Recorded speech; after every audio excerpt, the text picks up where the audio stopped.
El año 1960 dio continuidad al enfrentamiento entre el imperialismo norteamericano y la Revolución cubana. Acciones de todo tipo, económicas, financieras, diplomáticas y subversivas organizadas por el imperio, aparecían a diario. El diferendo petrolero fue una nueva expresión de la guerra económica contra nuestro país. El avance de la revolución dependía de su capacidad de defensa.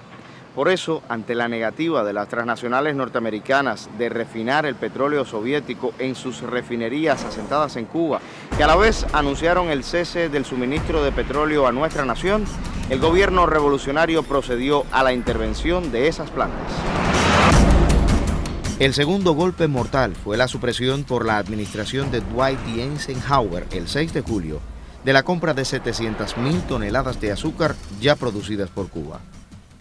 Ese mismo día, en La Habana, el gobierno revolucionario adoptó la Ley 851, la cual, por su artículo primero, autoriza al presidente de la República y al primer ministro para que dispongan conjuntamente, mediante resoluciones, cuando lo consideren conveniente a la defensa del interés nacional, la nacionalización por vía de expropiación forzosa de los bienes y empresas propiedad de personas naturales o jurídicas nacionales de los Estados Unidos de Norteamérica o de las empresas en que tengan interés o participación dichas personas, aunque las mismas estén constituidas con arreglo a las leyes cubanas.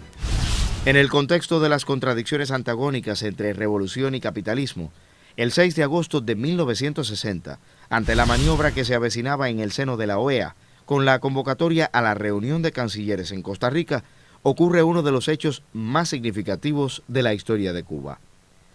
Ese día, tras la firma por Fidel y Dorticós de la resolución número 1 del Poder Ejecutivo, la revolución procedió a nacionalizar las principales empresas norteamericanas radicadas en Cuba. De ese modo se fracturaba la espina dorsal a la economía imperialista en Cuba, traspasando en plena propiedad al Estado a las mal llamadas Compañía Cubana de Electricidad y Cuban Telephone Company, por constituir un ejemplo típico de monopolio extorsionista y explotador que ha succionado y burlado durante largos años la economía de la nación. También se nacionalizaron las compañías azucareras, propietarias de 36 centrales azucareros, que se habían apoderado de las mejores tierras del país, amparadas por los privilegios resultantes de los actos de coacción y fuerza contra la soberanía cubana realizados durante la ocupación militar de la nación por los Estados Unidos. Se encargaba al Departamento de Industrialización del INRA y al Instituto Cubano del Petróleo la administración de las empresas expropiadas, con la encomienda de proceder a intervenir preventivamente a las personas jurídicas, empresas o bienes subsidiarios o vinculados a las propiedades afectadas por la resolución número 1.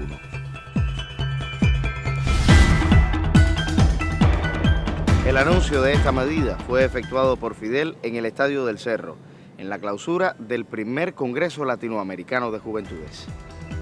Otras leyes dictadas por el gobierno cubano fueron la Ley número 980 del 13 de octubre de 1960, que abarcó industrias y comercios con independencia de la nacionalidad de sus dueños. La Ley número 981 de igual fecha, que declaró pública la función bancaria. La Ley de Reforma Urbana del 14 de octubre de 1960, que entregó las casas a sus inquilinos, y la Ley número 1076 del 5 de diciembre de 1962, que nacionalizó cierto tipo de comercios minoristas o pequeños. La filosofía de la revolución había sido expuesta por Fidel. A nosotros, cada vez que nos han dado un golpe, hemos hecho avanzar la revolución. A cada agresión hemos respondido con una medida revolucionaria. Nuestra política es responder siempre, y a cada movimiento de los enemigos de la revolución, responder con otro.